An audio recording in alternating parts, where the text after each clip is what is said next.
Life is like a big merry-go-round.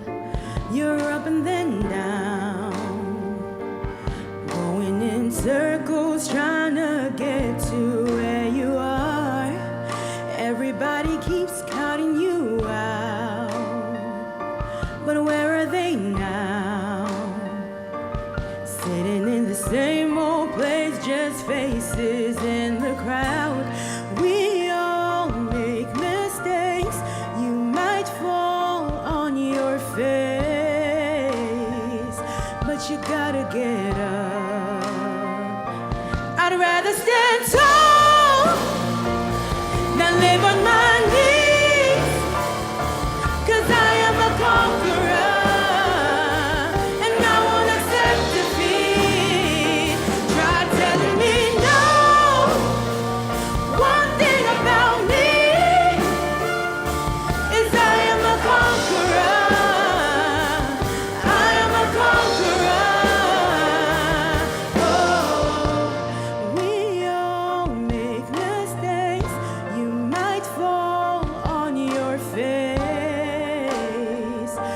You gotta get up.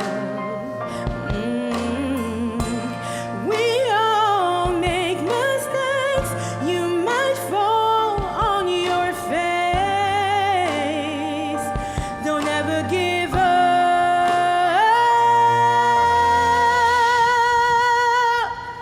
I'd rather stand tall than live on my knees, 'cause I am a conqueror.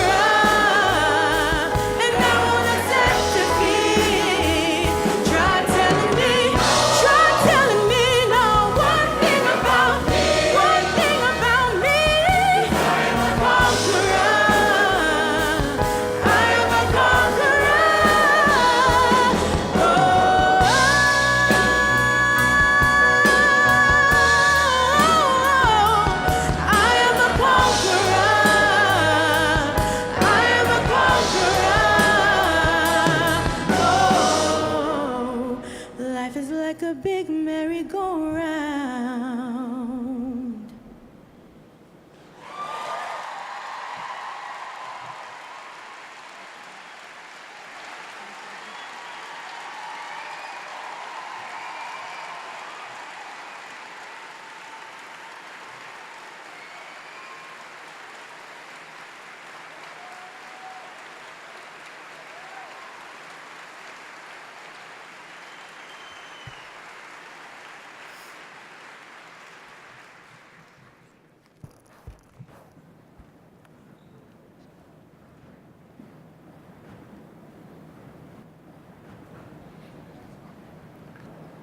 I am so grateful this makeup is waterproof.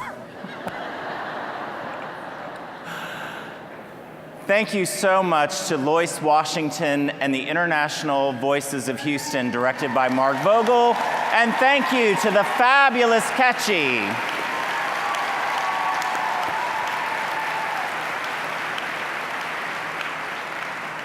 Well, I'm a bit of an unplanned interruption in the evening or the afternoon, and I appreciate you giving me that opportunity because I wanted to keep good on my promise, to keep you updated on the great work that you're doing raising funds for the American Nurses Foundation Disaster Relief Fund and Rebuilding Houston Together. So let's take a look at that tote board that has $69,769.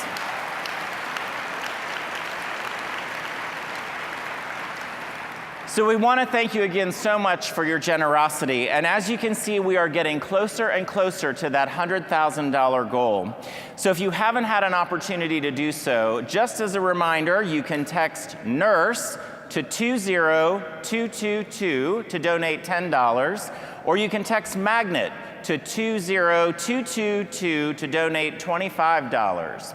Also, if you're working from that pesky work phone and you can't donate your boss's money, then you can go to the American Nurses Foundation section of your conference app and make your donation there.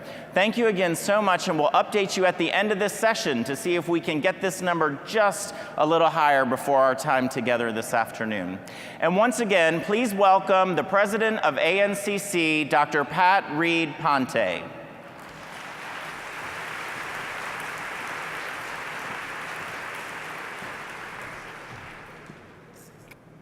Good afternoon, everyone. It's a real pleasure to see you again. Let's hear it once again for the international voices of Houston and the awesome Ketchy.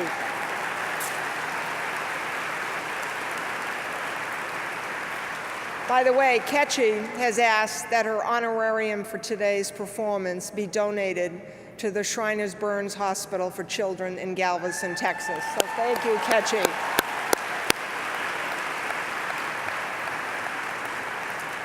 That inspiring performance is the perfect lead-in to an afternoon of awards and recognition for some very deserving and big-hearted people. The first award is close to my heart, the Margaretta Madden Stiles President's Award. This award recognizes exceptional leaders who have advanced the mission, vision, and strategic goals of ANCC. And nobody deserves this recognition more than this year's recipient. Please let me invite the staff of the Magna program to come out on stage.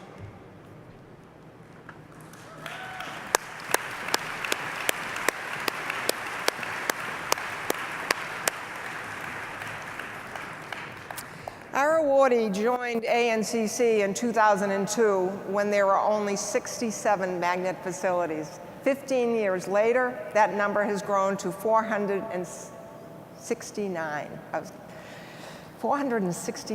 During her tenure, she transformed the magnet program, eliminating the waitlist for applications, raising standards of competency, improving the rate of reliability of our appraisers, and developing the international expansion plan.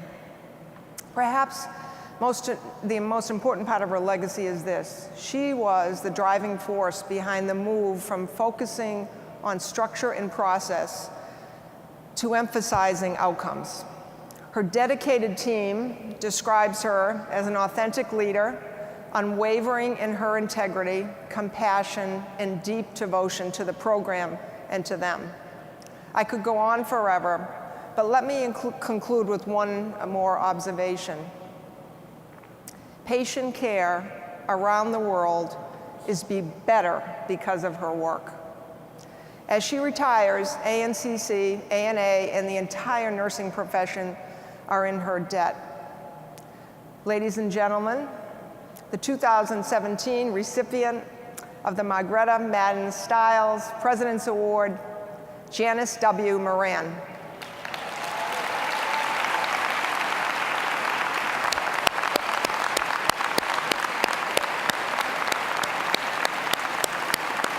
You know, Jan can't be here today because for once, she puts her family first. Her daughter is getting married. So nice. Please watch this that she did for you. Thank you for this very generous recognition.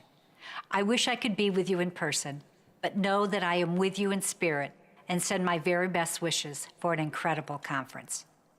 In the Magnet office, we have the privilege of reading many examples of how nurses are creating amazing innovations.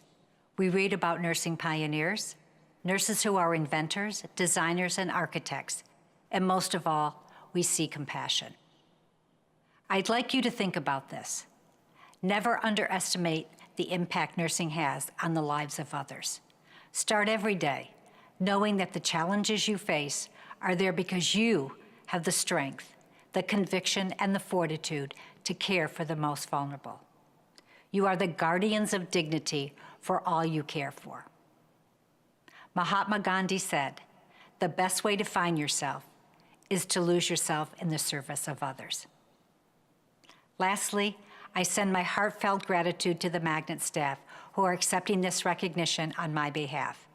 They are the heart and soul of the Magnet program. They are the champions for nursing. Thank you again for this honor and the privilege of being your colleague.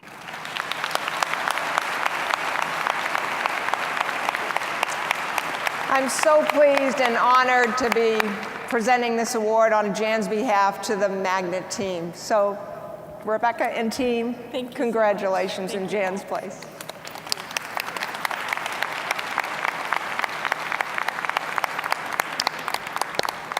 And now, once again, the chair of the Magnet Commission, Dr. Donna Havens.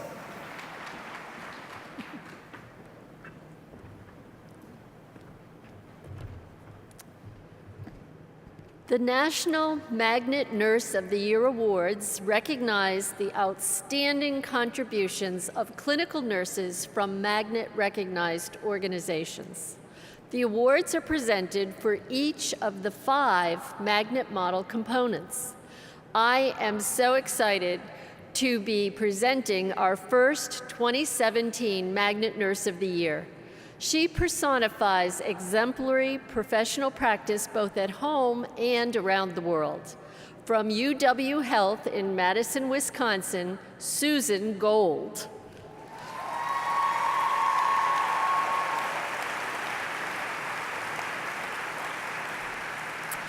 Susan is a 26-year veteran at UW Health, specializing in their HIV clinic for the past 8 years.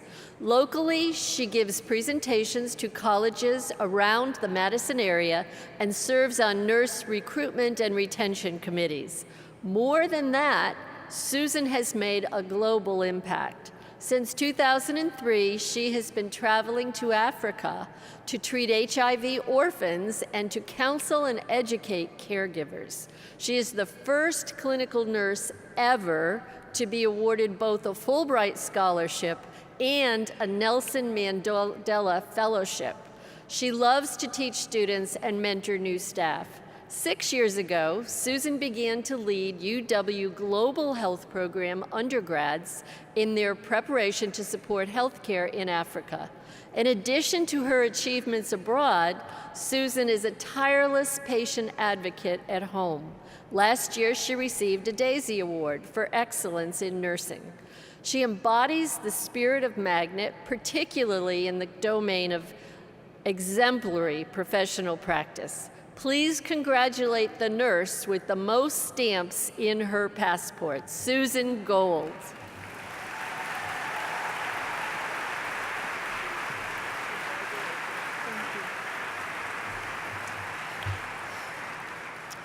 Thank you so much for this amazing award.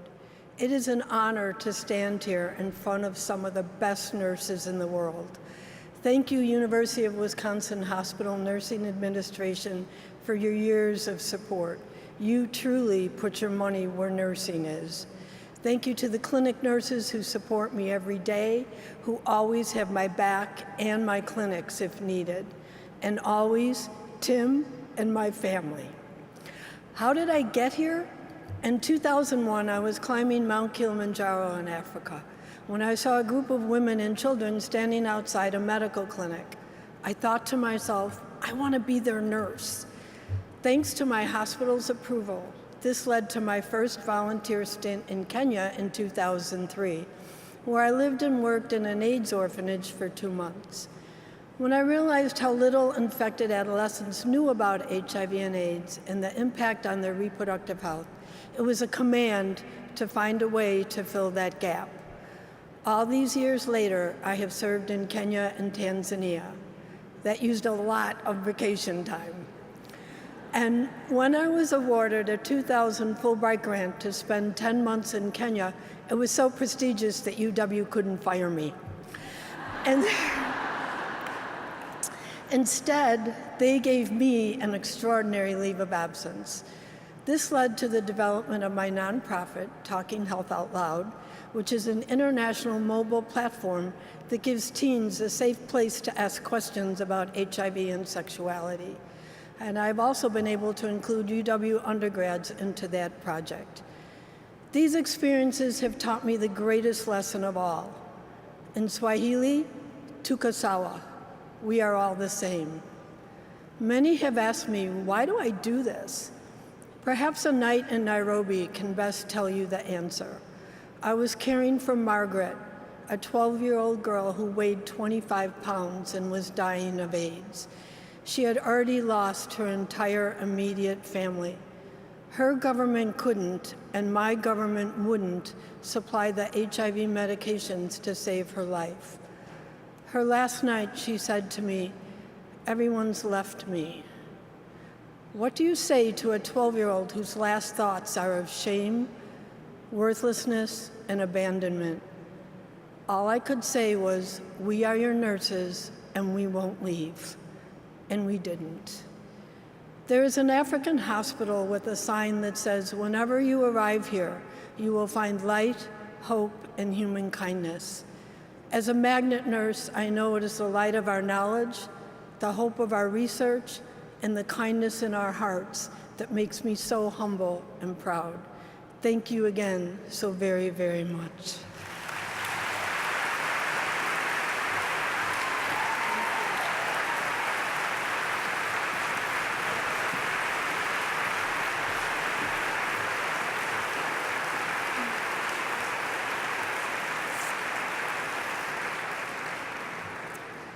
Hi, I'm Commissioner Sharon Pappas. Our Magnet Nurse of the Year in Transformational Leadership is one of the most successful and admired rabble-rousers ever to set foot in Emory University Hospital, Mary Still. Yeah. 9 years ago, Mary raised the alarm that sepsis was killing a disproportionate number of patients. She found some resistance to tackling this complex syndrome, but refused to take no for an answer. She gathered stakeholders, communicated expectations, and broke down barriers. Her vision and persistence led the team to develop a system-wide sepsis protocol. Implementation decreased the length of stay by 13% and the mortality rate by 35%. She then turned her attention to pressure ulcer injuries in the ICU, convening an interprofessional team to design new protocols. This resulted in a threefold decrease in this complication. Mary also took up the contentious issue of intraoperative continuous renal replacement therapy. In keeping with the concept of critical care without walls, Mary's team introduced a protocol to manage CRRT from the ICU to the OR and back again. She collaborated with colleagues in critical care, hepatology, and transplant services to treat patients with acute hepatic failure. The result was a molecular absorbent recirculating system that currently supports the largest volume of patients receiving this therapy in the United States. This year, she was inducted as a fellow in the American Academy of Critical Care Medicine. Ladies and gentlemen, please congratulate the Magnet Nurse of the Year for Transformational Leadership, Emory University Hospital's Mary Still.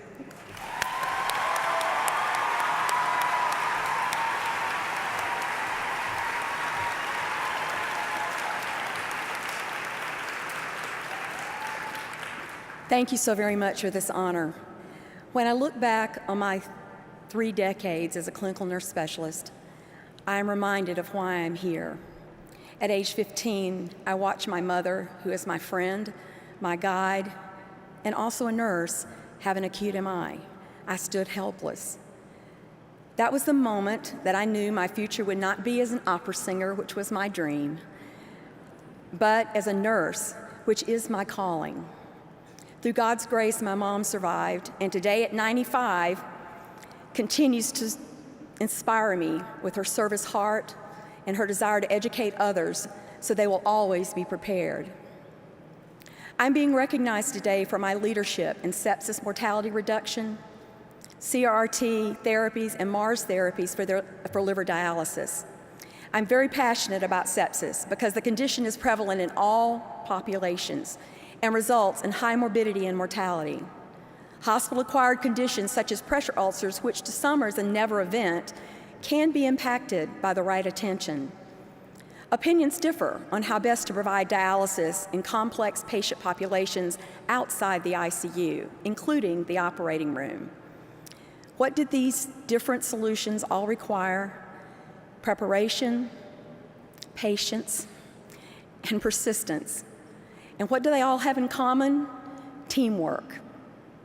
The job I love is identifying the teams and the issues and developing a plan that really works.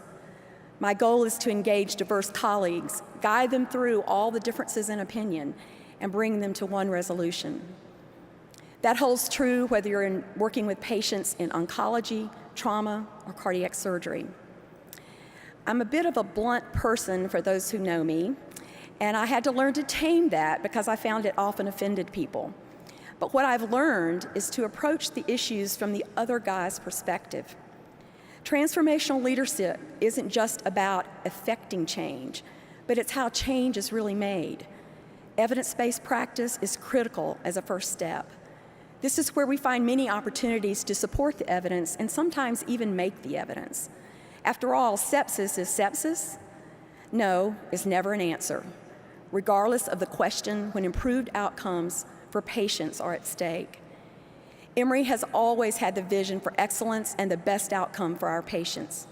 Research, education, and new technologies have been a strong focus, but always with the patient first. I couldn't have picked a better place to practice, and I've always had the support and encouragement of my colleagues. There are too many to list, but I must say a sincere thank you to Carolyn Holder, Carleen Beck, Stephanie Peroni, Pam Cosper, my ICU family, 5T South ICU, my family for their love and encouragement, and most of all for my Lord for always giving me and being a part of my life. I've been a nurse for 42 years, and I still feel the rush when I see the light in someone else's eyes. That is truly, and this is truly, an incredible honor. Thank you so much.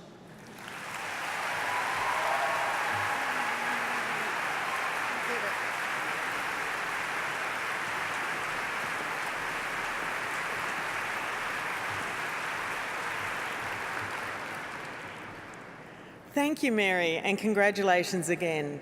I'm Commissioner Veronica Casey. Our Magnet Nurse of the Year for Structural Empowerment has taken unusual steps to create and sustain health within his organisation, both for patients and staff. From Indiana University Methodist Hospital, John Shepherd. John is a clinical nurse with more than 10 years of experience providing care to some of our most vulnerable populations within Methodist Hospital's adult critical care unit, which includes trauma, medical and surgical patients. Despite the pressures, in his specialty, he responds to the challenges with innovation, calm and wisdom. On an ongoing basis, John embraces harm reduction and a healthy work environment by modelling conflict resolution, negotiation, and yes, here it is, the concept again, collaboration.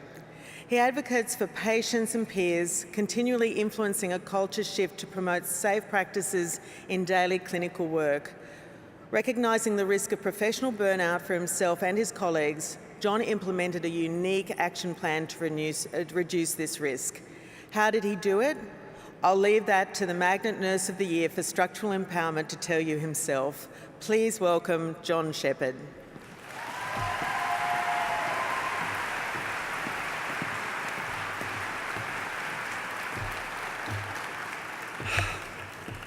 Thank you, Veronica. So I decided to become a nurse so I could make a difference. Sounds like a cliche, right? But I thought that by serving others, I might also achieve some deeper level of peace and contentment in my life. What I didn't know was how difficult that would be. Over time, I learned that just because I was helping the sick and injured, it didn't mean that self-realization and clarity would automatically be mine. I began to see that despite being a pretty good nurse, something was blocking the path to my own serenity. Then I discovered that that something was me, or more precisely, my mind, my story. Through a daily mindfulness practice, I started to learn how to observe my thoughts in a non-judgmental way, how to stop the inner narrative from coming between myself and my patients. I discovered that by checking in with where my mind was throughout the day, I could let go of my own thoughts and be fully present with my patients and colleagues. What a difference. I am connected. I can feel and give love. By bringing mindfulness to the bedside, I am fully in the moment with our patients. I'm pretty sure our patients feel it too. I wanted to share this discovery with colleagues. With the support of the ICU manager, we established a nursing mindfulness meditation session. We meet 15 minutes before our morning shift and conduct a brief meditation on an intention like compassion, gratitude, or just letting go. We average around 3 to 5 nurses per session, and recently we've been joined by the overworked resident or two. The courage of nurses who step out of their comfort zones and show up a little early each day is inspirational. They see where their minds are at, and then they meet their patients where they are, not where they need them to be. We have a long way to go, but this has already had a positive impact on our Healthy Work Environment initiative. In 1 year, nurses' overall satisfaction with meaningful recognition has increased from 29 to 63%. It seems there's a connection between meditation in the workplace and employee satisfaction. I am fortunate to be working for Indiana University Health Methodist Hospital, a magnet organization where nursing leadership encourages meditation and mindfulness in the clinical setting. I think Florence Nightingale would approve of our blend of Eastern and Western medicine. Thank you very much.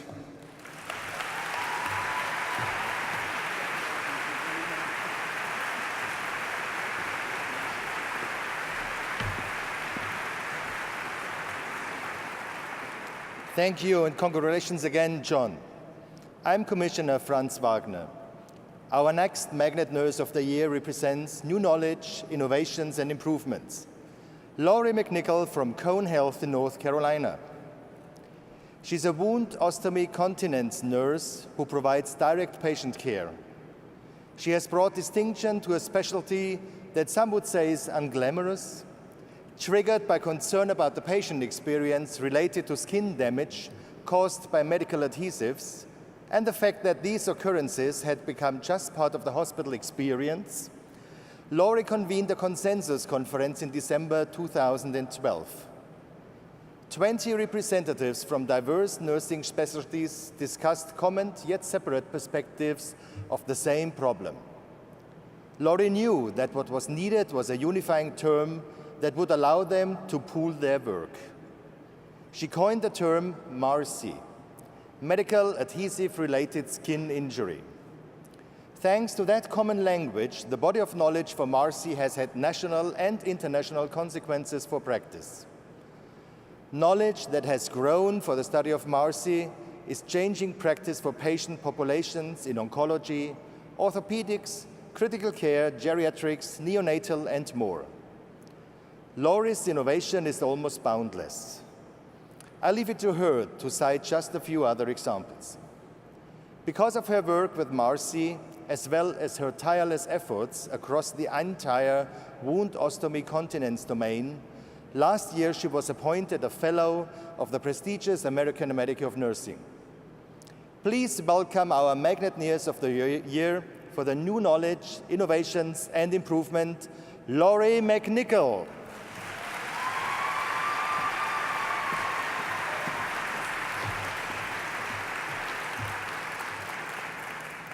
Thank you, Franz. Like many of you, I became a nurse because it is what I always believed I should be. I am a strategic problem solver, as second children often are. You could ask my mother about that, but she may tell you a few things that I don't necessarily want you to know. You might catch me shrugging my shoulders when someone asks, why did you become a wound ostomy continence or WOC nurse? Let's face it, you either love the components of my specialty or you do not. But the truth is, it's a specialty of problem-seeking solutions in nursing, and it found me. As a Cone Health Magnet nurse for the past 7 years, I've had the good fortune to work with nurse executives and leaders who have provided support, resources, and flexibility. At Cone Health, we're expected to approach problems with imaginative solutions and a sense of urgency. I have had the opportunity to impact nursing care on a global basis by introducing nomenclature linking skin safety and medical adhesives, transforming support surface selection into a user-friendly algorithm, and investigating the influence of textiles on the skin's microclimate to prevent pressure injuries. I've published in peer-reviewed nursing journals, and I co-edited the core curriculum wound textbook for wound ostomy continence nursing. I've had the privilege to speak on 6 continents, as well as deliver keynote addresses at many national and local conferences. But the best part of those experiences has been seeing the similarities in nursing and nurses, not the differences. Defining medical adhesive-related skin injury, or MARSI, has changed practice for patients across the spectrum. Researchers around the world are conducting much-needed research pertaining to how adhesives perform on patients. This would not have been possible without the support of my colleagues, co-workers, family, and husband Ed, whom I love dearly. The real life story here is that I work full-time in a clinical bedside position caring for patients who give me daily inspiration for continued research and interacting with nurses who seek to make evidence-informed decisions and who demand advanced clinical discussions as I run along beside them. Thank you for this incredible honor and the opportunity to encourage others to ask outrageous questions and seek impossible solutions. It's the only thing that can ensure that it will be my hands that are red from clapping at a future Magnet Nurse of the Year award ceremony. Thank you. This is for you. Very well done. You were very well. Congratulations.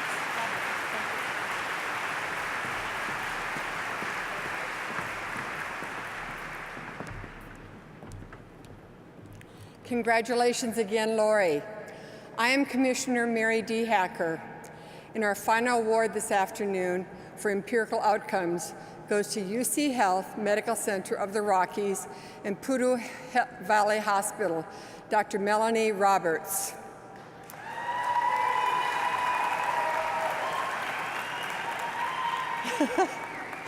She is an extraordinary clinician, making an impact in the care provided to cardiovascular surgical patients.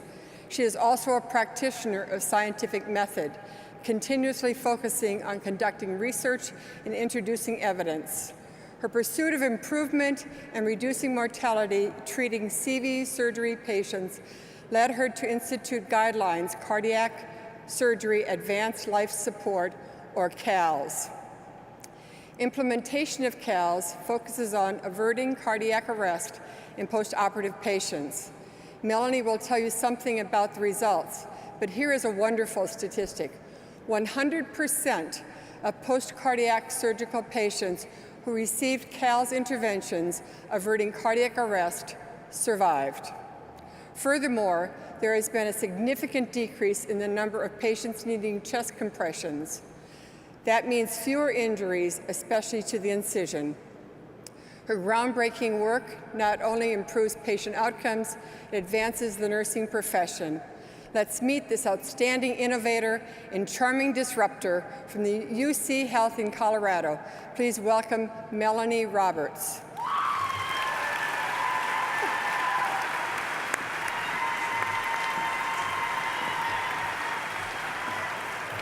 Thank you, Mary. I'm honored to be here today among so many esteemed colleagues receiving the National Magnet Nurse Award for Empirical Outcomes. I'm being recognized for the work I did leading the interdisciplinary group in the implementation of an innovative resuscitation protocol for cardiac surgical patients. I strongly believed that the protocol would improve and reduce mortality. Changing resuscitation practice is very complex and requires both nursing and physician leadership, support, and collaboration. I worked with the cardiovascular surgeons and the lead nurse practitioner to develop the new resuscitation protocol based on the published European guideline and our own clinical experience and expertise. Collaboration with my physician colleagues was critical in the development of the nurse-driven protocol to obtain their support for the practice change.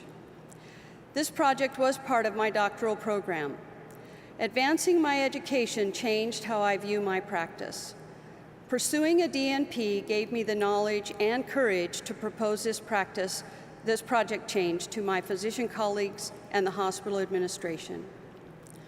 As nurses, you all know it takes a team to achieve superior empirical outcomes. The heavy lifting for this practice change fell to the bedside cardiac ICU nurses. They fearlessly implemented the new protocol, intervening in less than 60 seconds when patients deteriorated. These actions decreased the incidence of arrest to 1.6% from the previous 2.67% prior to implementation of the protocol, and decreased the number of patients who had a resuscitation event that required chest compressions from 73% to 32%. I have several people to thank. My husband and daughters for their love and support, my COO, Ryan Roman, and my Magnet director, Bob Oshner, for the nomination. I share this award with my critical care team at UC Health Medical Center of the Rockies. They exemplify the Magnet values of innovative practice, improved quality of care, and collaboration. Receiving this award at the Magnet Conference in front of so many outstanding professional nurses is both overwhelming and inspiring. This is a special moment I will remember forever. Thank you.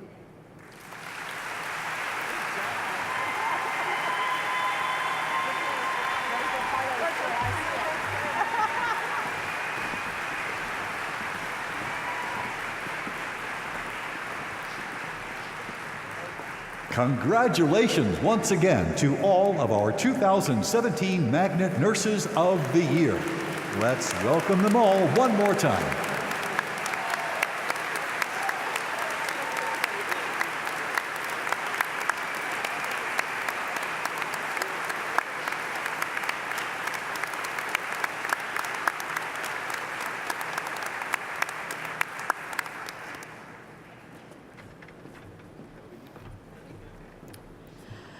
Congratulations again to 5 of the most influential nurses in the world.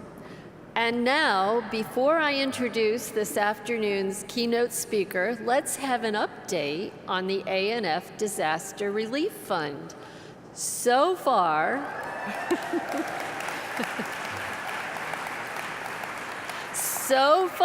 the total is $73,045, which is a jump from last time, but let's not stop there. Let's keep going. So, known internationally for her socially proactive photographic portraiture, our speaker is also an author and an award-winning documentary filmmaker. In her most widely acclaimed book, Living Proof: Courage in the Face of AIDS, was accompanied by shows in Tokyo, Berlin, the USA, and at the United Nations World AIDS Conference. She also created the American Nurse Project, aiming to elevate the voice of nurses in this country by capturing their personal stories through photography and film. In addition to her multiple exhibitions, book and magazine publications, she has collaborated on projects with Oxygen, Media, PBS, the Girl Scouts of the USA, and an extensive list of corporate clients. She founded the nonprofit 100 People Foundation, for which she travels the world telling stories that celebrate our global neighbors. Her latest film, Defining Hope, will premiere nationwide in November. I'm so pleased to welcome Carolyn Jones. Thank you so much. Thank you. Thank you. Oh my goodness, hello Magnet. This is so exciting to be here. Wow. My idea of heaven is being surrounded by thousands of nurses, so it doesn't get any better than this. You know, I wanted to start with a little story. A couple of weeks ago, I had an opportunity to speak to some nurses in Arkansas. Is anybody from Arkansas here? Oh, yeah. I love that. You're a lively bunch. That's good. So, you know, I've had the opportunity, the privilege really, to speak to nurses across the country over the last couple of years. And I usually go to big cities and it's big groups, but I wanted to go to Arkansas to speak to these nurses from a very rural area. And I was excited about it. So I left my busy life in New York City and I got on a plane and I flew to Memphis because that's what made the most sense. And I was going to drive 3.5 hours to Mountain Home, Arkansas, where the population is 12,363. And I was excited about it. So I get to Memphis, I get in my rental car, and I drive the 3.5 hours, and I arrive there, and I pop into my hotel room because I'm going to change my clothes. And I go in the hotel room, and there's this big basket sitting on the dresser. And it's full of lavender soaps and lavender bath salts and this like hand-tooled leather journal and a handmade wooden pen and a wonderful note from all these nurses that said, welcome, and they all signed it. And I thought, well, this is remarkable. This is a beautiful start to a wonderful time here. So I was very excited about it. And I went downstairs and I met the nurse who was going to take me out to dinner. And nurses hug a lot, apparently. So I'd like never met this woman in my life, but she's lovely and she gives me this like all-encompassing big bear hug, right? So you know, between the gifts and the warmth and the hospitality, I was in heaven. So I never know quite where I'm going, but we went to this restaurant and we walked through the restaurant and they open up a door and there's this big square table and there's 16 nurses sitting around the table. And they're just there to spend the evening together and to welcome my arrival. And I was kind of blown away. So 3.5 hours later, I know how to fold a napkin so it looks like a turkey. I learned, I'm pretty sure that I could actually make a whistle from the branch of a tree. I learned that they do some remarkable karaoke out there in Arkansas, and they're really good at it. And I learned about some bodily fluids I didn't know about before then, which I could have lived without, and a medical procedure that I'm not so sure I wanted to know about at all over dinner. But it was a wonderful night, and we all sat around and we had a great time together. So the next morning, I'm there for their summit. The next morning I get up, I go, we show the American Nurse film, and I do my presentation, and it's really wonderful. And then I sit down, because I'm going to spend the rest of the day and hear what they're up to. And guess what they're working on? Their magnet designation. I had no idea. You know, I'd always heard about magnet. I knew what it was. I knew it was hard to get this, and I knew it was harder to keep. But I didn't know what went into it. And as I stood there for the rest of the day and listened to all these stories from the nurses that were getting up and talking about what they needed to do to get magnet, I was so impressed. So there were 2 young nurses, I don't know, they were like late 20s or early 30s, and they were really funny. And they got up there, and one was from the emergency department, and one was from the 3rd floor med surge. And they got up and they said, you know, we saw a problem in the hospital and we wanted to fix it. And one said, I thought it was her fault, and the other one said, well, I thought it was her fault. And the problem was that there were patients that were coming up to the floor before the rooms were ready. And so the people from the emergency department were mad that their patients were still in the hallway, and the people on the 3rd floor were mad that the patients were coming up before the rooms were ready. So the 2 nurses started off thinking it was one another's fault, so they were kind of angry about it. And then they met and they talked and they realized it wasn't their fault and that there was just maybe something wrong with the system. So then they thought, well, it must be somebody else. It must be housekeeping's fault. Let's get down to housekeeping. We'll talk to them. So they marched down there together and they're like, what are you guys doing wrong? And they found out, well, they're not really doing anything wrong in housekeeping. It's just, we need to tweak the system a little bit, right? So that's what they did. And in this way, they went through the whole hospital and they made friends and they became friends to one another. And somehow at the end of all of this journey, they had made the nurses happier and certainly the patients healthier and happier. And it was just kind of this wonderful, harmonious thing. And I thought it wasn't lost on me that I was going to be here in 2 weeks and see that the process of going through what you need to go through for Magnet is every bit as valuable as getting it. I think that that hospital in Mountain Home, Arkansas is going to be a better hospital for the trying, no matter what. So I thank you for inviting me here to be with you all. Now that I know what it's all about, I can really appreciate it. So now I'd like to start with the presentation, and I just want to begin by showing you the beginning of the film, The American Nurse, so you can understand the journey that I've had.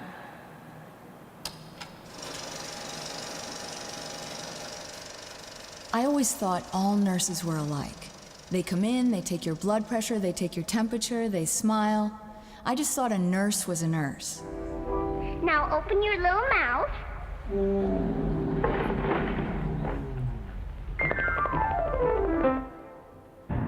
And then I got breast cancer. I had a surgeon who fixed me, an oncologist who decided what chemotherapy I was going to get. I had a radiologist who decided I was going to get zapped with radiation. But somebody had to put a mask on and wheel the chemotherapy through that door and stick it in the port that was in my chest. And that was a nurse. She was the one who got me through it. So in 2012, when I was asked to make a book that celebrates nurses, I started with Joanne. I spent a year photographing and interviewing over 100 nurses all across the country. Helicopter nurses, ER nurses, pediatric nurses, military nurses, school nurses. I got a glimpse into the world of nursing, and it was nothing like I expected.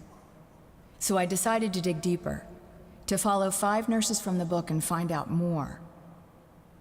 I wanted to know, what does nursing look like for soldiers coming back from war?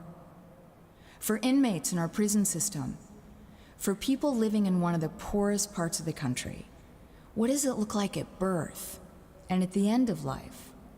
And who are the people that can do this incredibly intimate work?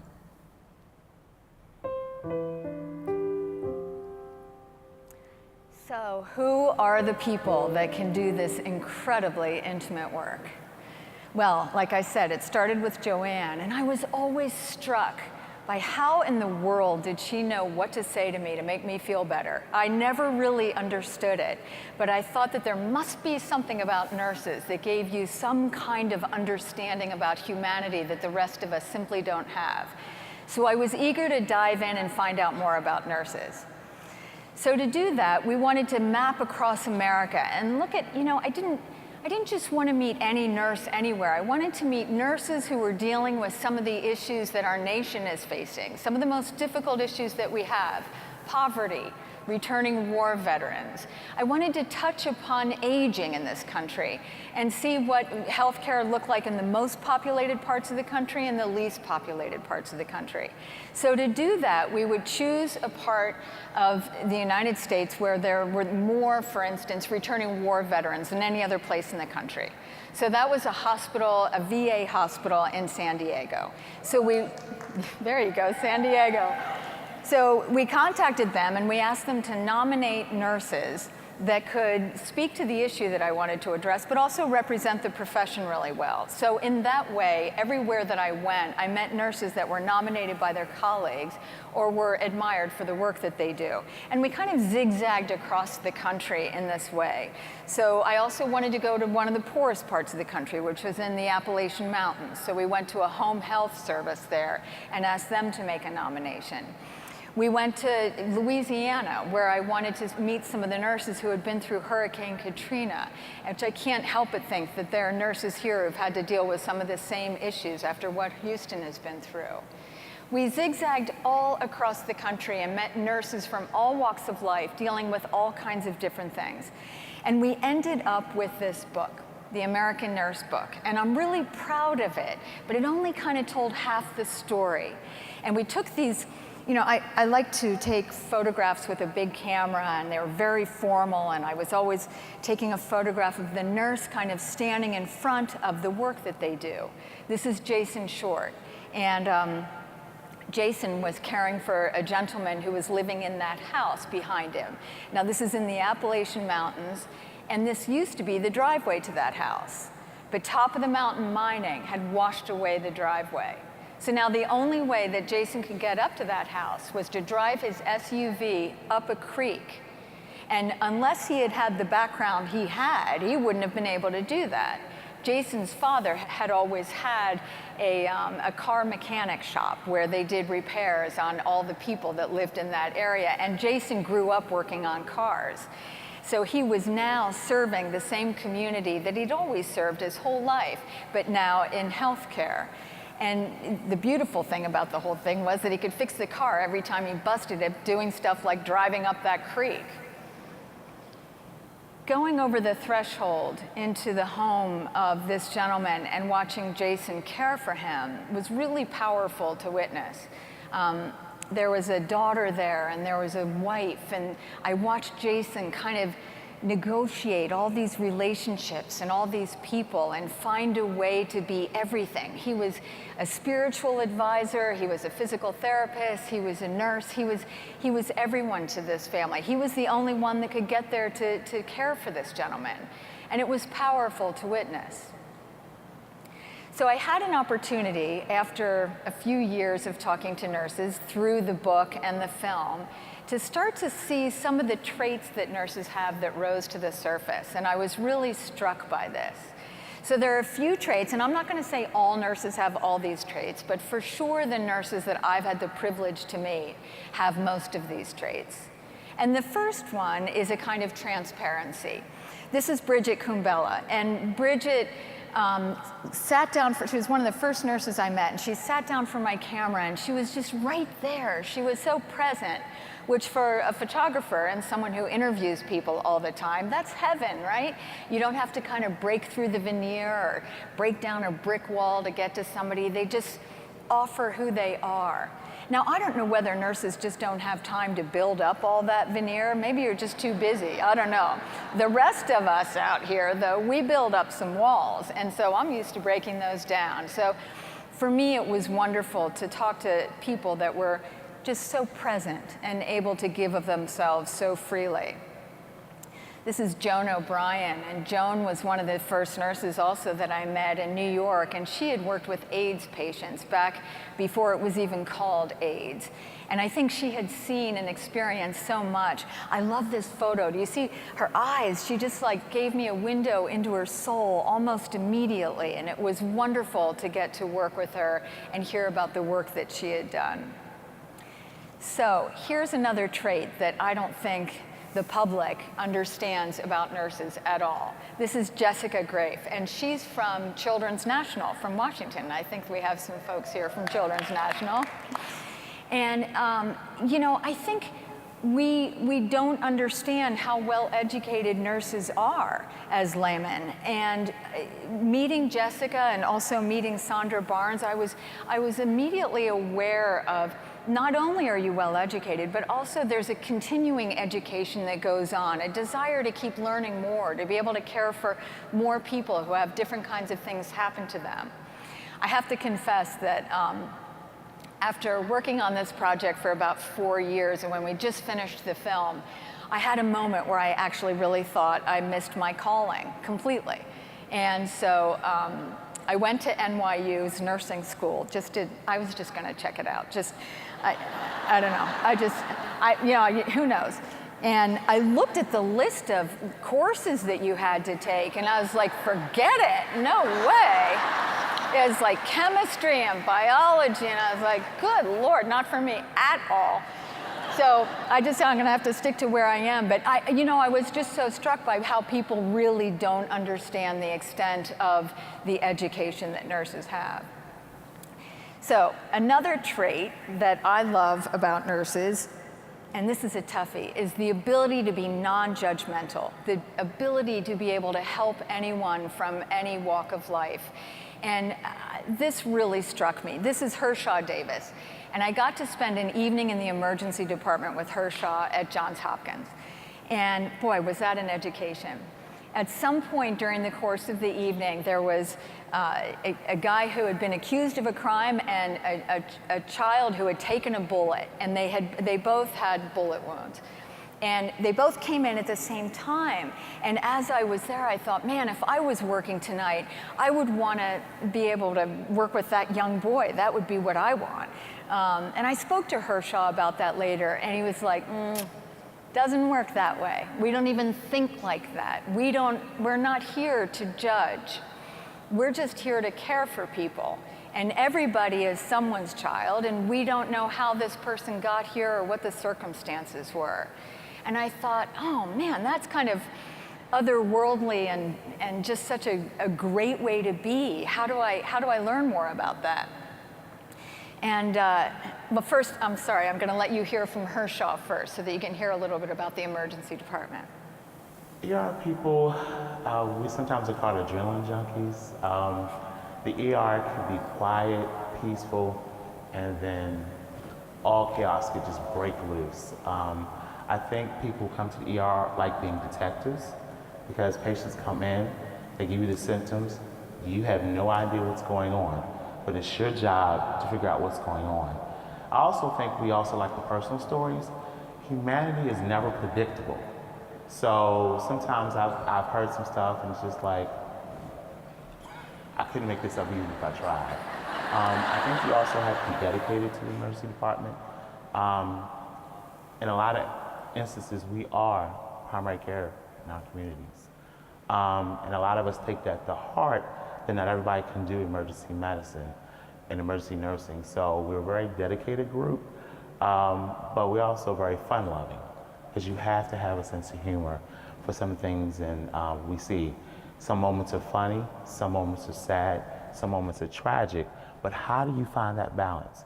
How do you able to leave someone who just passed away and then go back and deliver some good news that the tests were negative, all within a span of 5 minutes? There are times when patients come in stabbed, shot. There could be cases of people being hit by cars. There could be cases of abuse. People could come in and have been assaulted. And you have to be that patient advocate, that guiding force to help the patient navigate through this tragedy. And it's not just the patient, it's also their families. You're not just taking care of that one person. So when a patient, let's say they expire, you have to be in there with the family as they get the news and they grieve over their family. And sometimes you may have to hold a hand. And there are times when, myself even as a guy, I may sit there and shed a tear with the family, because you would not be human if it didn't touch you. You would not be human if it didn't touch you. Yeah, powerful stuff. So I decided to dig in really deep on this non-judgmental thing. And I kind of wanted to put myself in a place where I would meet the most criminals I could, and I could see what caring for them really looked like. And I know it sounds crazy, but that's the way, you're a filmmaker in New York City and you think about it that way. So we decided to go to Angola, the largest maximum security prison in all of America. Now, these guys are in this prison for life. They're not going anywhere. 98% of them are going to die there in the prison. And that presents a particular problem. Now, I'm sure some of you have heard about hospice programs in prisons.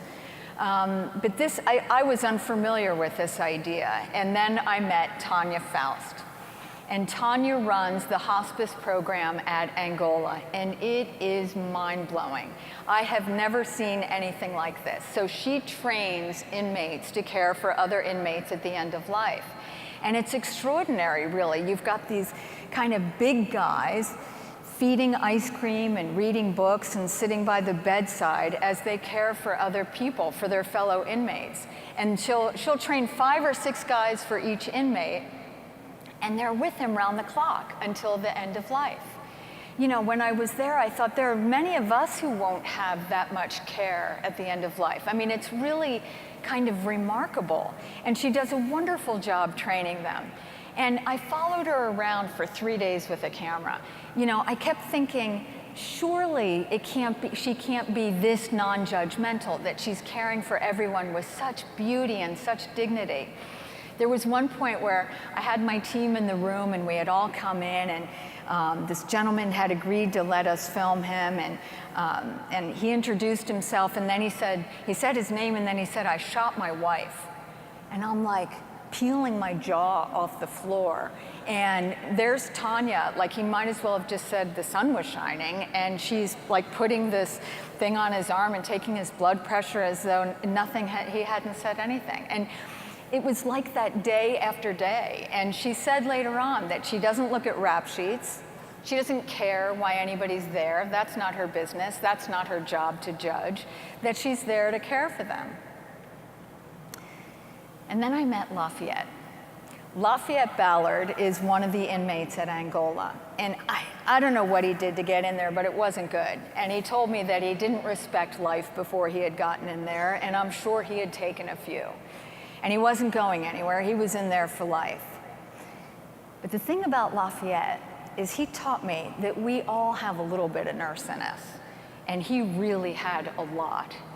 As he had worked in the hospice department of that prison, he had found some kind of way to redeem himself, some kind of way to forgive himself for whatever it was that he did.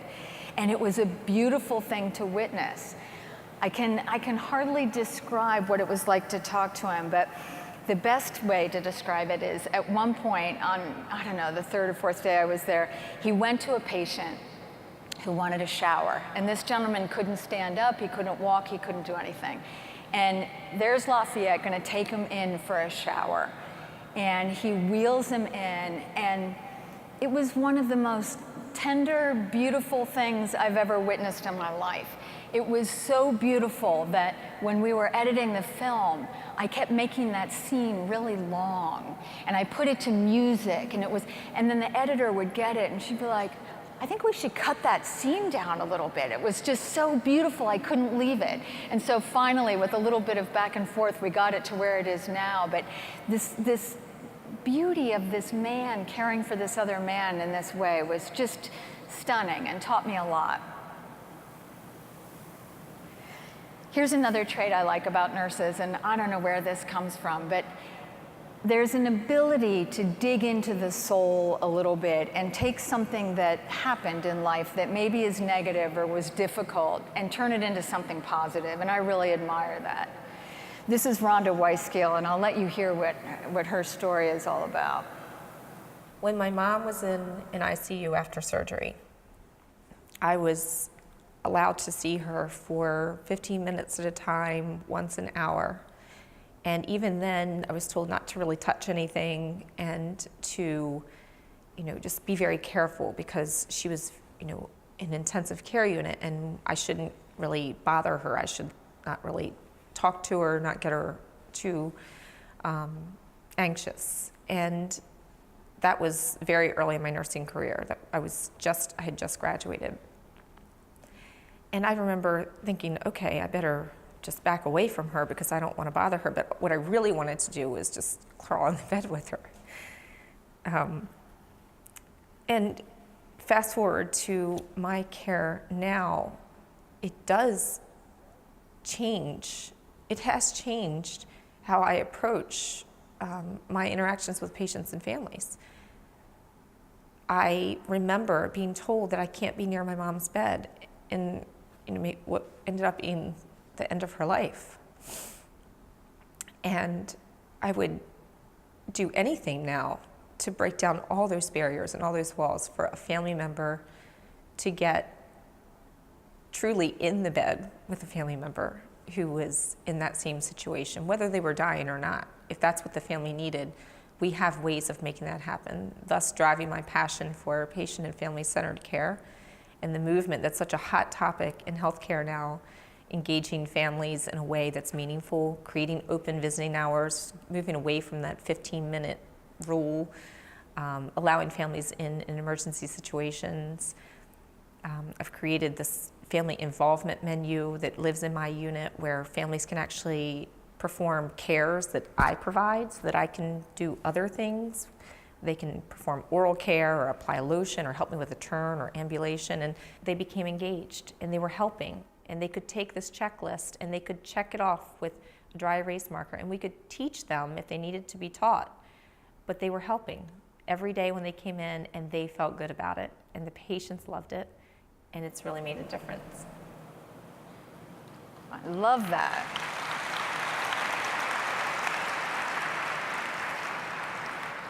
So then I met Naomi Cross, who kind of epitomized this idea of going through something really difficult and finding a way to make it better for other people.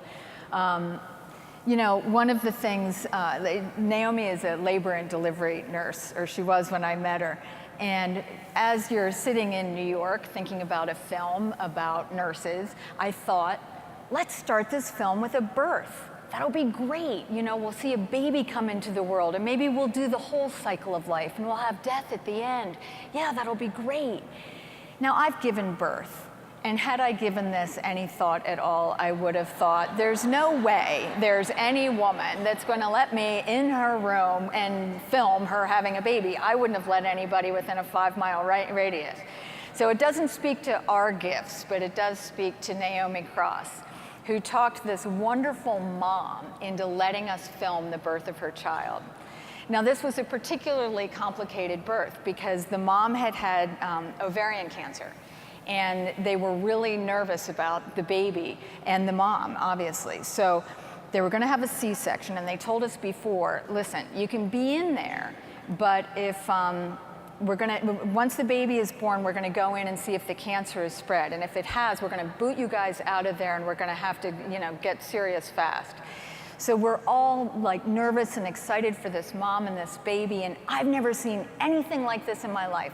This baby was born and brought into the world and came out of this mom, and it was mind-blowing. I don't think our cameraman ever got over it, but I'm like, go in closer, get in tighter.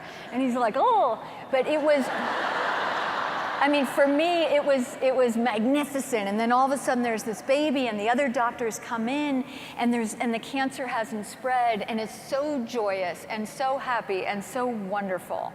It was magnificent for all of us to witness. And then this perfect little baby boy comes out, and they take his footprint, and it's great. And there's Naomi with the baby.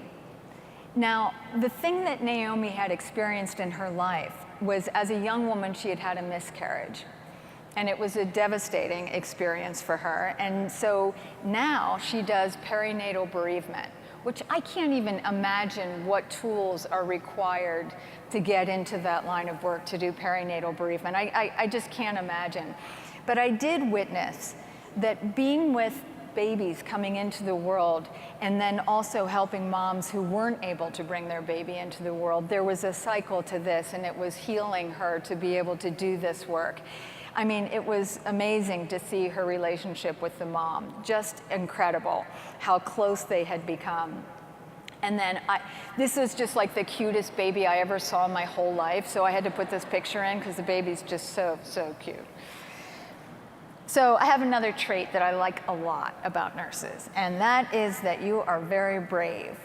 And not just when you're doing transport and helicopter nurses, but when you're about ready to go into a room for surgery and not knowing what's going to come your way, and every day being different and every day being a challenge. And I just think that's amazing. Being a military nurse has its own complications, and wow, that is the height of bravery for me. I met Brian McMillian in San Diego, the hospital that I went to that had the most returning war veterans. And when I met him, he had just come back from a deployment. So he was pretty vulnerable. And I sat down and talked to him, and this is what he said. The patients that came straight to us, one of the first things that we would notice when they came was that there was a lot of patients that had multiple different kinds of injuries. They would have, a couple of different orthopedic injuries, shrapnel wounds, damage to several of their organs, head wounds. Sometimes it was obvious traumatic brain injury. And then, those are the things that strike you right up front when you see them. And then if you spend a little bit of time with them, you could see some of the injuries that you don't or you could observe some of the injuries that you actually see, some of the post-traumatic stress stuff. So there's kids that you would see, and then you would go into the ICU to check to see if somebody would be ready to go, and they had just woken up from being in a coma, or just woken up from sedation that was needed because they were intubated, and you pull a tube out of their throat, and one of the first things they would say to you, laying there missing limbs, is, "When can I go back?" And if something happens to you inside when you hear that, I mean, you love them tremendously at that moment, but you also want to smack them around and say, "No, you ain't going anywhere," because you've already given enough, brother. Yeah, right?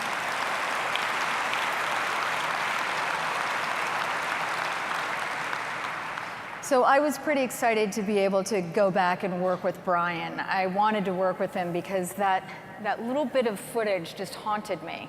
And I wanted to take him back to Germany and be in those rooms where he stood with those guys, and he was the first person they saw when they opened up their eyes, and I wanted to hear it from him. So we kind of relived that, and I really grew to think that being in the military and being a nurse was kind of a double whammy of isolation in a funny kind of way. I mean, it just seemed like there was so much that he had to deal with.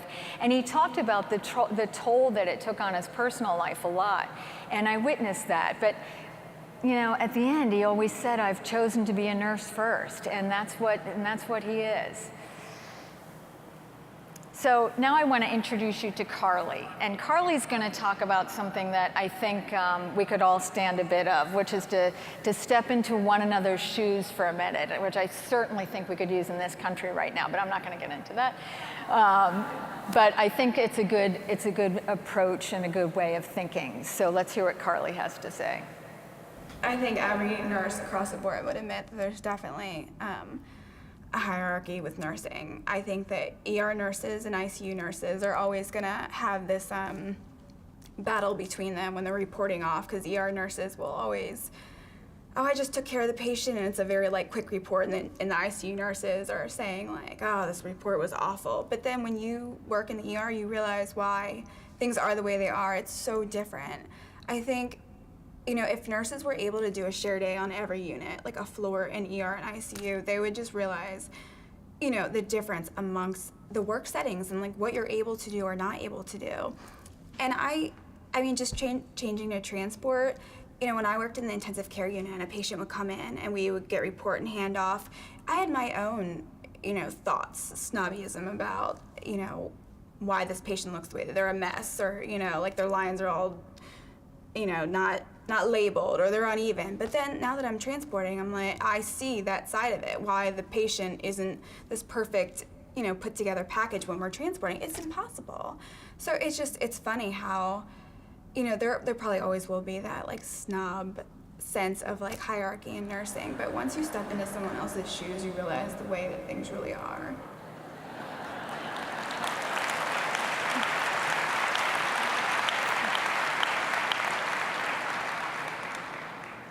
So as I was traveling across the country and talking to a lot of nurses, a few things were rising to the surface for me in terms of topics that we wanted to discuss.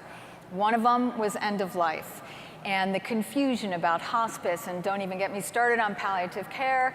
I don't think laymen know what this means yet, but we're working on that, right? So I met Elisa Frazier. So through the course of the American Nurse, I went to the part of the country where they're more elderly than any other place, and that's Florida. And I was lucky enough to meet Elisa. And Elisa tells a story about hospice and how we don't really get hospice, that this is unparalleled. And it makes me think also that nurses are kind of the best storytellers in the world. So I want you to hear what Elisa has to say about hospice. I had this older woman one time that was admitted, and I went in and I was talking to her, and the night before she was real friendly and calm and stuff, and I went in this particular evening and she was angry, and I said to her, "What's wrong, honey?" And she said, "Well, this is ridiculous. I'm waiting and I'm waiting and I'm waiting and nobody ever comes. And I said, I'm sorry, did you call for something? She goes, well, no, not really, but I'm waiting and waiting. And I'm like, what are you waiting for? Did someone promise to bring you something? And she goes, well, yeah. And I said, well, what was it? I'll go get it for you right now. She goes, you know. And I said, I'm not following you. She goes, well, this is hospice, isn't it? And I said, yes, it is, but what do you mean? And she goes, well, when am I getting the big one? And I said, the big one of what? And then I realized, because she was slapping at her arm, that she was waiting for some kind of big injection, you know, that was gonna, and I said, honey, I don't think you understand what hospice is about. And she goes, well, aren't you gonna give me that big needle and make it happen, like, and get this over with already? How much longer do I have to wait? And, you know, so then I explained to her that this is, she was like, you don't? So what am I doing here? And I said, well, let's have a talk about this. And, you know, so we sat and we chatted for a while, and she was like, oh, I really thought that, you know, this was gonna be it, that you guys were gonna give me this big needle and it was gonna be all over with. And I said, no, I'm sorry to disappoint you. And I said, you don't really want that, do you? She goes, well, not really. She goes, I'd like a steak. You know, if you have potatoes and some broccoli, that would be a lot better. I don't know. So it became a theme for me that I wanted to dig in and find out a little bit more about the end of life and how we're dealing with it in this country.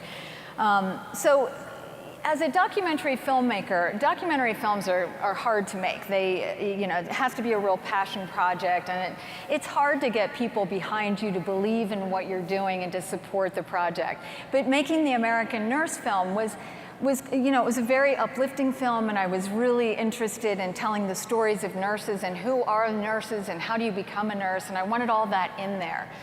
But now, making a film about the end of life, whew, that was a conversation stopper. Like, trying to get funding and trying to get people behind what we were doing was really challenging. And it took a few very, very brave souls to get behind this. The Jonas Center for Nursing was the first one. Kate Judge and the American Nurses Foundation got behind this project right in the beginning, and I'm so grateful.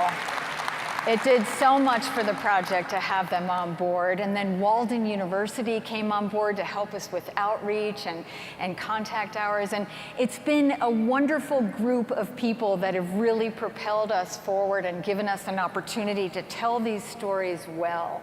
And I'm so excited about that. But of course, we had to get into a hospital to shoot these stories, right? So Children's National, I am eternally grateful for opening their doors. Yes, and letting us, I don't know how you had the faith in us to let us do this, to come in with our cameras and try to capture these stories. But I'm so grateful for all of the support that we got to make this film. So when we did get it all together, we decided to start with this nurse, Diane Ryan. Now, I had spent another year going across the country interviewing nurses that deal with end of life. And we had compiled all these interviews and talked to all these different people. And Diane Ryan had really risen to the surface.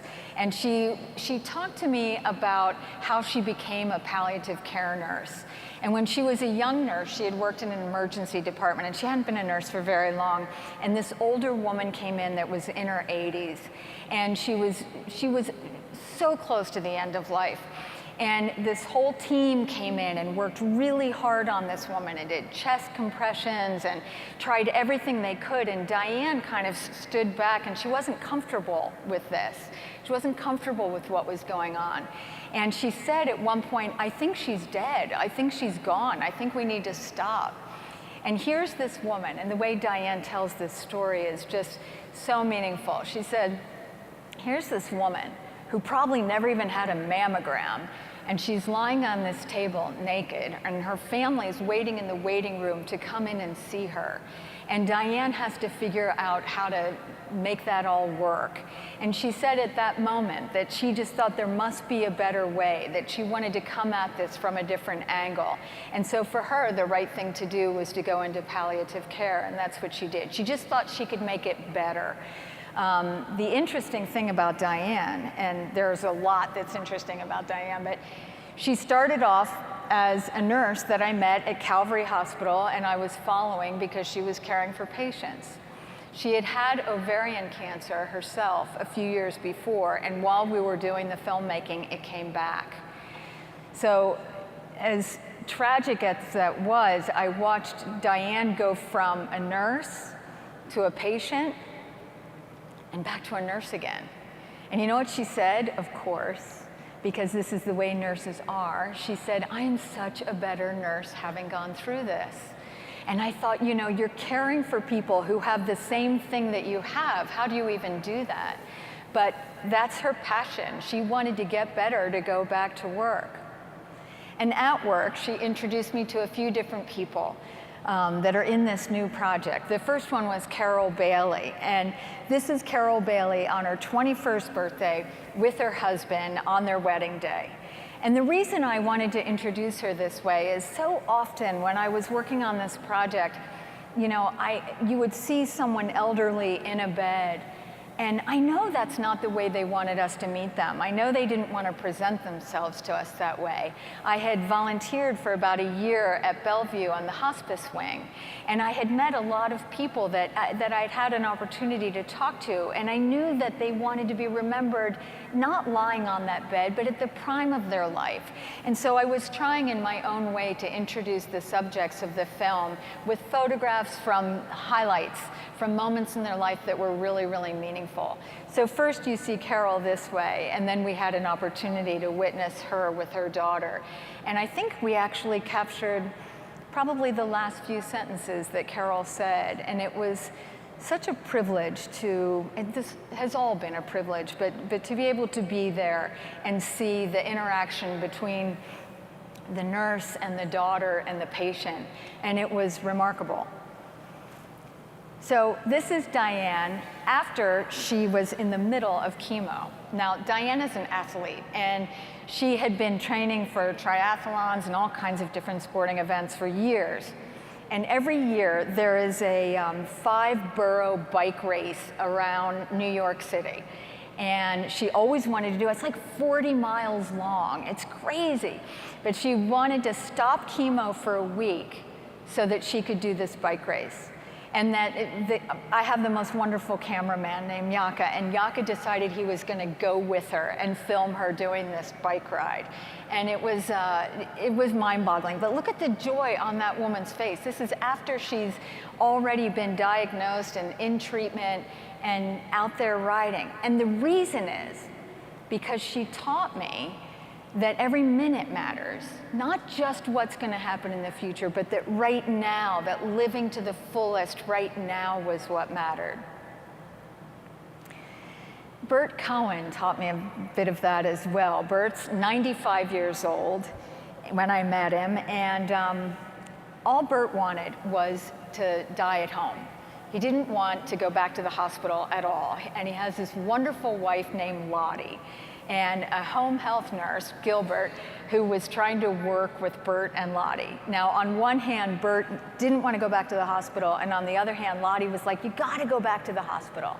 And Gilbert's trying to, negotiate this and navigate these waters. And I was with him a few times, and I watched him gently move these two people closer together, so that Lottie could understand what Bert wanted. And at the end, Bert was able to die at home, and Lottie was able to deal with it. At one point, we went to visit Bert, and Gilbert was walking with him and working with him, and they were bringing him into the bedroom to show him how to get into the bed in a safe way and how Lottie could help him and stuff. And watching Gilbert with this gentleman was just so wonderful. And he's gently walking like this, and he said, "Now, Bert, do you realize," and Bert's walking really slow, do you realize you're walking really slow?" And Bert looks at him, not missing a beat, and he says, "Hey, I'm happy I'm walking at all." I mean, they had this fun rapport. They had this wonderful way of dealing with one another. And this is Alina, who I met at Children's National, and I'm so grateful that I've had an opportunity to know her story. And Debbie LaFond, who did a wonderful presentation on palliative care here yesterday, is her nurse.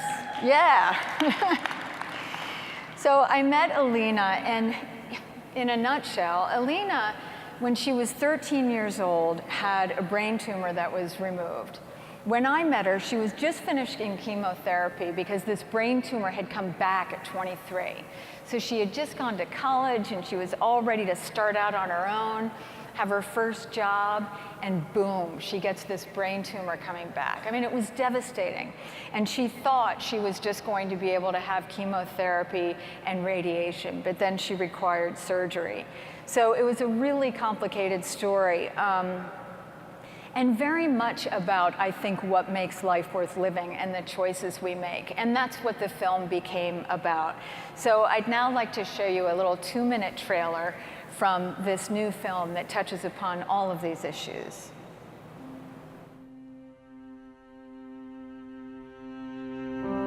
People don't talk about death and dying. They just don't. I don't think you know what's really important until you know you're faced with being sick. This was my mom's 21st birthday. This is when she first came to this country. That's me. Always up. We got married in Brooklyn on Eastern Parkway. 57 years. You love your mother, you love your father, but there's nothing like a wife. My mother, she used to like to dance and sing. Then one day she just stopped. My mom is 71 and she was diagnosed last year. Well, I was first diagnosed in the 8th grade. Sometimes I cry to my mom and she tells me, that's all right. People can feel emotional. We were trying every experiment to drug. Whatever they would tell us to do, we would do. He just can't do it anymore. He doesn't want to do it anymore. People get to a point where they say, you know what, I've had enough. It's not worth it. It's like you can't live your life. People are like, well, you're dying. How do you feel about dying? I don't call it dying, I call it transition. This situation has changed who we are and who we're going to be in the future, too. You learn to live. If someone says, you're going to go now, or you got 4 months, I mean, I would take the 4 months. That would be like a whole life. I'm not afraid to die. I've never been afraid to die. It's how you're going to die. Like, I don't think I want to be on a bed, sick as a dog. As long as you're breathing, you're still alive. I just keep moving. If I'm not here this time next year, look what I left behind. Yeah, this is your son, Raul. People tell me that I'm strong, I'm brave, so I believe in myself. You're not afraid? Afraid of what? Dying? Who's not afraid? We're all afraid of dying. 5 months, 6 months, 1 year, I don't care. When I open my eyes and I see the birds and the winds, I don't take life for granted no more. I'm here now.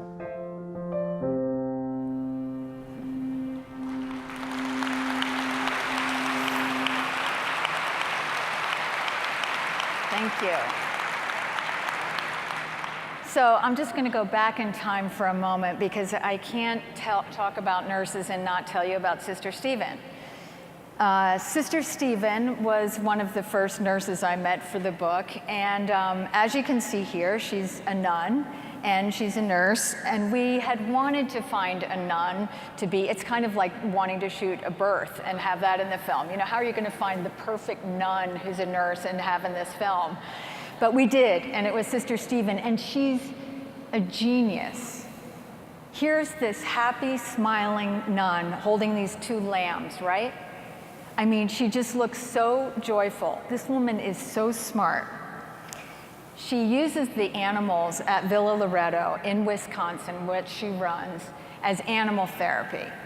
And she brings in children from the local community that are from social services, kids from all kinds of different backgrounds, kids that had troubled backgrounds and all kinds of social disorders, and she brings them in and she has them care for the animals. And then if they're good and they behave well, she'll let them bring the animals into the medical facility, which kind of blows my mind that this alpaca, I mean, I think you have to be a nun to pull this off. I don't really think it's a general thing.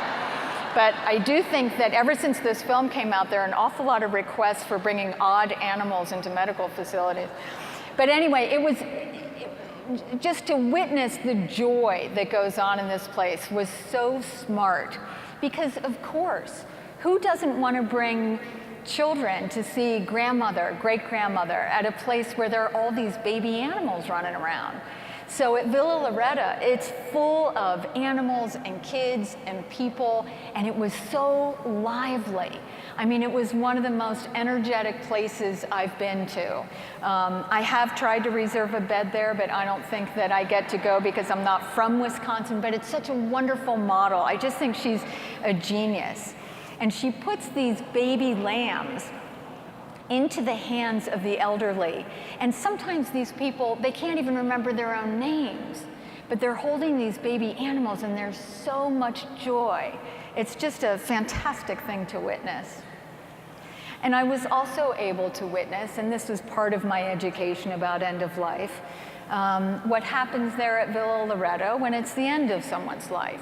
And everybody comes in that's helped this person, the people who mow the lawn and make the lunches, and everybody who wants to gathers around the bed to sing to someone as they're dying. We filmed it, and I think my whole crew was just we were so moved by what we saw. And when the song was finished, Sister Stephen went over and kissed this woman on the forehead, and she said, "Now I have to go away for the day. But if Jesus calls you, you go. You go right home to Jesus." And I'm standing there and I realized that you can show someone that you love them by letting them go. And that was such a great lesson for me, a lesson that was going to, for sure, carry me into the next year. So we finished this film and we finished the American Nurse Project, and it's time for me to move on, I suppose, but it's a hard world for me to leave. When I was leaving Mountain Home, Arkansas, I had to take that same 3.5-hour drive back to Memphis. Now, I was going to be staying at Graceland that evening, so I was pretty excited about that. But it was a long, straight shot, and I was driving due east. And it had been a remarkable time in Arkansas. The people were beautiful, the land was beautiful, and I had seen such a magnificent part of the country. And in my rear view mirror, the sun was going down. And I have to tell you, I wouldn't have appreciated any of this had I not spent the last 6 years doing what I've been doing. But there was so much beauty. Nurses cry a lot, and now I cry a lot, which is horrible. I had kind of hoped to become non-judgmental, but I'm working on that, but I seem to have got the crying thing. But anyway, I'm driving, and you know, my parents passed away last year, and every tool I had to deal with that I learned from nurses. And it was just so beautiful. It was so beautiful driving back, and the sun went down and the sliver of a moon came up, and it really touched me, and it made me feel enormous gratitude to all of you for the work that you do, what you teach us. I wish it could seep out into the whole world and everybody could get a really good taste of it. But I know I have, and I leave this world with hopefully learning a lot of lessons from you. So I'd like to end with showing you the trailer from The American Nurse, just because it's fun and because it's my love letter to your profession. 18 was a difficult year for me. I had a really bad motorcycle accident. And I knew what it was like. Sorry. I found out what it's like to need care, you know, to be helpless, and it wasn't good.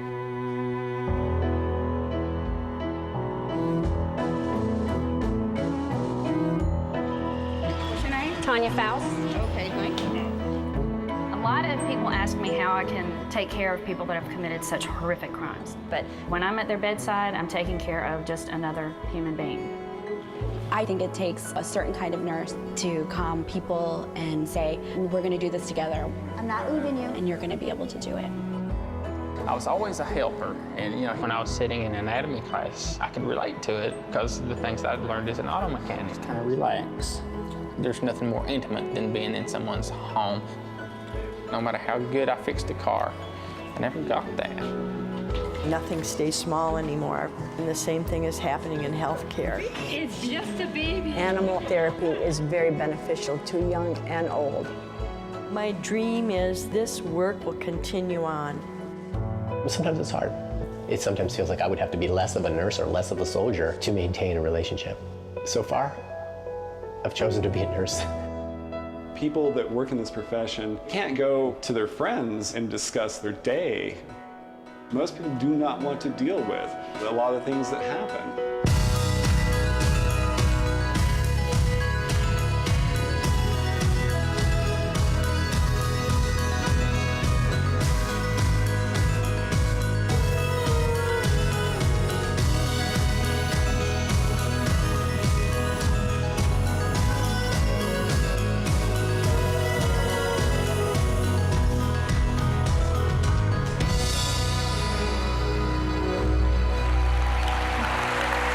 Thank you very, very much. Thank you.